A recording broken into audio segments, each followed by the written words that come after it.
Anda masih bersama kami di iNews Siang. Pemirsa, bocah SD di Cirebon, Jawa Barat menjadi korban penganiayaan tetangganya. Biadabnya, penganiayaan dilakukan dengan cara pelaku memaksa pipi korban ditempelkan di knalpot sepeda motor yang sedang menyala sehingga pipinya melepuh.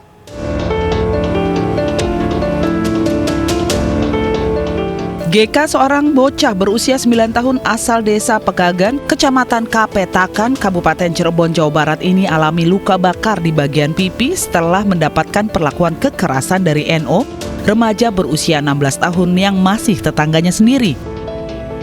Luka bakar ini akibat pipinya ditempelkan ke knalpot motor oleh NO. Bahkan pasca peristiwa ini, keluarga NO tidak memiliki itikat baik untuk meminta maaf pada korban, sehingga orang tua GK melapor ke pihak kepolisian. Pasalnya sebelumnya juga beberapa kali GK mendapatkan kekerasan lainnya oleh NO. Anak itu nantang saya sama kakak ipar saya. Waktu itu anak saya makan di pos, anak itu datang tiba-tiba bilang minggir. Nah itu sebelum kejadian disiksa seperti ini. Lalu saya samperin anak itu, ngapain kamu manggil saya? Anak itu bikin argumentasi alasan katanya anak saya nyiram nasi ini itu sebagainya. Ya udah, habis itu saya tinggal.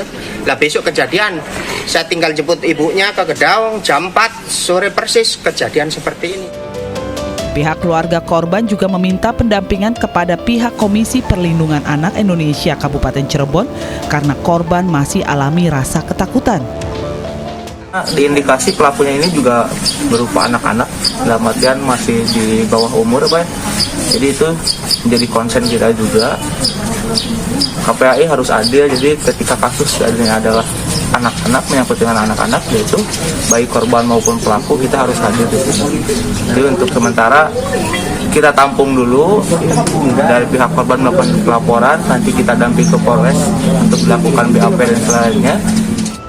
Pihak KPAID juga akan membantu pengobatan untuk luka-luka yang dialami korban dan berharap agar kasus serupa tidak terulang terhadap anak-anak Indonesia.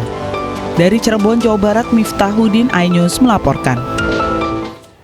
Video siswa dipukul oknum guru di sebuah sekolah di Pekalongan, Jawa Tengah viral di media sosial. Kasus pemukulan ini kini dilaporkan dan dalam penanganan Polres Pekalongan.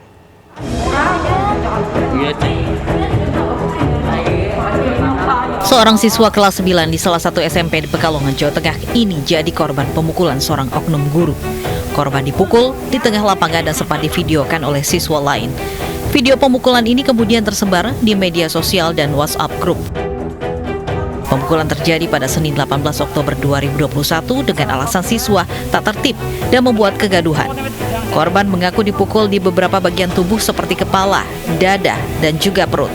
Orang tua korban yang mengetahui penganiayaan dari media sosial pun kemudian melaporkan kasus ini ke Polres Pekalongan. Nggak bilang apa-apa? Sama orang tua nggak bilang, cuman dia ngeluhnya pusing. Habis sekolah pusing? Habis sekolah katanya pulang sekolah kan tidur, dibangunin terus katanya pusing, minta obat bodrek, udah itu aja. Tapi nggak ngomong kalau dipukul apa, nggak ngomong. Pelapor, anaknya dan ibunya masih diperiksa oleh unit 3. Mudah-mudahan segera bisa kami tangani dengan baik. Selain masih merasakan mual dan pusing akibat pemukulan oleh oknum guru, kini korban juga trauma kembali bersekolah. Dari Pekalongan, Jawa Tengah, Suryono Soekarno, iNews melaporkan. Pemirsa, 2 tahun kepemimpinan Jokowi Ma'ruf Amin, pendidikan menjadi salah satu sektor yang paling disorot. Infrastruktur pendukung pendidikan di pelosok daerah dinilai belum rata. Fasilitas ya. Terutama kalau yang di pelosok-pelosok itu kan akomodasinya susah ya. Karena pembangunan sekolah terutama di daerah tertinggal itu masih bisa lebih baik lagi gitu, dan harapannya sih kalau bisa ya mereka itu punya fasilitas yang sama memadainya dengan yang di daerah kota-kota besar.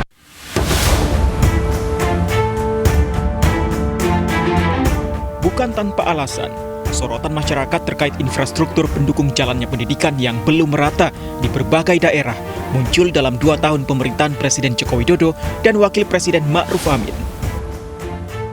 Berbagai kisah perjuangan peserta didik untuk meraih ilmu menjadi potret nyata pendidikan di negeri ini. Tidak jarang, kisah perjuangan para siswa bahkan membahayakan nyawa mereka. Awal pandemi lalu kita bahkan melihat berita bahwa seorang siswa harus manjat pohon untuk mendapatkan signal untuk sekolah via online begitu. Jadi bukan cuma dari segi bangunannya, cuma dari segi penunjang bangunan tersebut. Deretan pekerjaan rumah di bidang pendidikan kian bertambah kala memasuki masa pandemi COVID-19. Maju mundur kebijakan oleh Menteri Pendidikan Nadiem Makarim ibarat buah si malakama. Metode pembelajaran secara daring dinilai tidak maksimal bagi siswa dalam menyerap pelajaran. Namun di sisi lain, faktor kesehatan di masa pandemi tidak bisa dikesampingkan. Imbas dari kondisi ini, berbagai sekolah ditutup kembali sesaat setelah Menteri Pendidikan mengizinkan pembelajaran tatap muka kembali digelar karena klaster sekolah kembali meluas. Tak hanya berbagai masalah di lapangan, pemerhati pendidikan Doni Kusuma menyoroti arah pendidikan yang saat ini masih berkutat dalam konsep yang belum jelas. Jadi Mas Nadiem ini masih lebih banyak berkutat untuk menyelesaikan konsep-konsep, menggarap tema-tema besar yang mau dikerjakan, tetapi ya itu tidak memberikan semacam kolaborasi dengan banyak pihak. Kondisi ini dinilai menimbulkan kebingungan dan kegaduhan dalam program sistem pendidikan saat ini, mulai dari konsep peta jalan pendidikan, guru penggerak, sekolah penggerak, hingga organisasi penggerak. Padahal, konsep semua program tersebut harus jelas karena menjadi benang merah kurikulum yang akan diterapkan dalam proses pembelajaran. Di sisi lain, pengamat tidak menutup mata dengan keberhasilan bidang pendidikan di bawah kepemimpinan Jokowi Maruf Amin. Salah satunya, nasib guru honorer yang mulai menemui titik terang. Seperti misalkan kasus guru honorer yang sudah mangkrak lama itu, tahun ini sudah mulai dibereskan dengan membuka formasi guru P3K yang kemudian memungkinkan guru-guru honorer itu bisa menjadi pegawai pemerintah dengan perjanjian kerja. Nah, ini saya rasa sesuatu yang bagus.